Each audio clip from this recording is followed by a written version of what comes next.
Chimbowa si Chimbowa eka njagala okwogera ku mwena abakola comedy oba akoze content akwatagana n'obusiraamu bw'obanga tolina kyogenda bw'oba tolina comedy gw'ogenda kukola bw'oba tolina kyogenda kuzannya bw'oba wulira nga tolinayo kyogenda kwogera kitatyoboola va ku busiraamu nga balina ddala nga bali mu kisiibo baba balalamu osobola nno bagegenya nga tebali mu kisiibo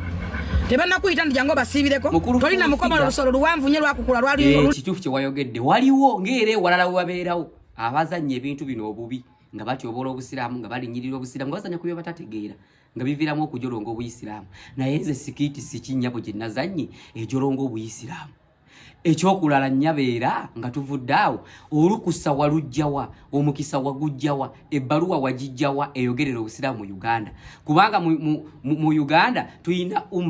tulina obukulembeze obusiraamu obulamba omubaka bwe yali agenda kufa mu speech ye yasemba yatulekera ekintu ekitugatta nga ye umma kitegeeza obusiraamu bulina obukulembeze obutwala okujjako nga walondebwa nkubiddwa amagini ne bakuteekako ng'omuntu ayogerera obusiraamu okay obulumirirwa nnyo ekyo kirungi osobola obulumya nga bwagambye abasiraamu abaagala bujingo bwe yali avolonga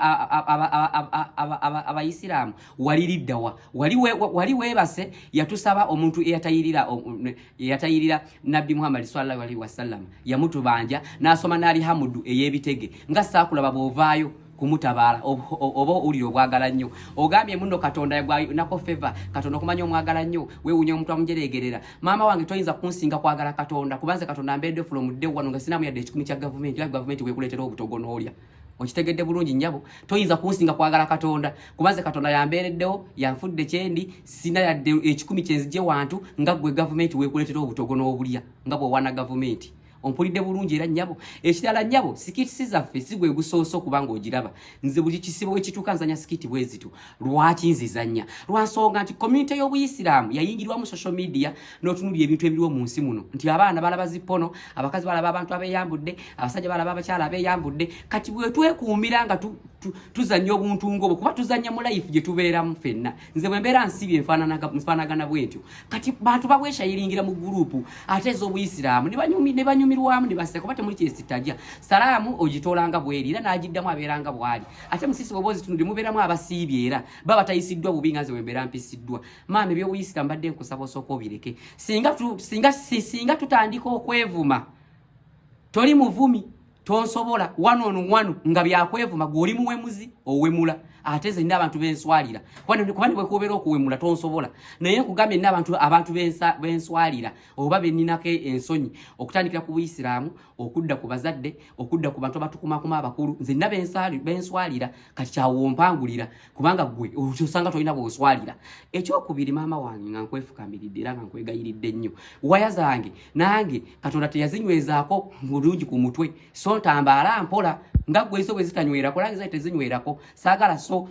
onzije mu mbeera nnyo ndeka nkola ebintu byange sina gwe nali ntambadde nakano kakulu nnyo bwe wavaayo sheeyo mumanyi yenna oba omumanyi yenna nga obusiraamu butukiriza okumuggyako irimu okumuggyako hadithi okumuggyako oba Qur'ani n'avaayo n'aŋŋamba tata Kimbwa sikiti gye wakoze evoola obusiraamu ebivulunga nkukakasa nti nja kulekerawo sijja kuddamu kikola nkugambye sijja kuddamu kikola naye ebbanga lye tunaamalanga gwali nnyabo mu kuwabula obuyisiraamu gwangamba ekyokukola nekyankukakasa keberayo ngenda kuba nkuteddeyo kasikiti akalala akokulaba tokamisinga ate era sijja kukyewuunya nnyo kubanga okusiiba kwalaalikibwa kubakkiriza mu mwezi gwa Shabaani ng'ennaku z'omwezi 26 mu mwaka gwa 624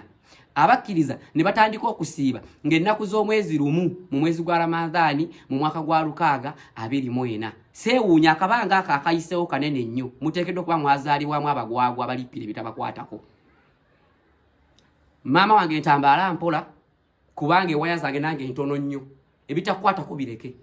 okitegeera n'abalippira mu comment n'osanga omuntu ng'alippidde mu lyaze n'agamba ekiro kino kivoola obusiraamu oba oli musiraamu nnyo okola ki ku TikTok ffe ekituyamba okwekumaakuma twakimanya TikTok kuliko bizinesi z'abantu kwe batambuliza bizinesi kati olw'okuba tuli mu kisiibo tufuna obutukumaakuma ng'omuntu ajja kujja ku peegi ya Tata Kimbowa asekemu lwaki asekamu tuli ku mbeera gye tubeeramu ewaka naffe bye tubeeramu n'ogenda ewa Rashid Obulashid essaawa ye eri etya leero mwala kimpiseemu ekikuyiseemu alhamdulillah leero tujja kuba tukitako insha Allah tuveeko full figure nze nkugambye wavaayo omukkiriza oba sheeyi oba imaamu oba omuwalimu yenna nanga Tata Kimbwa kyokola si kituufu nja kukirekerawo ne munnaye tolina lukusa ggwe ate toluyina toyina lukusa yadde noolu. Assalamu alaikum. Alofiga.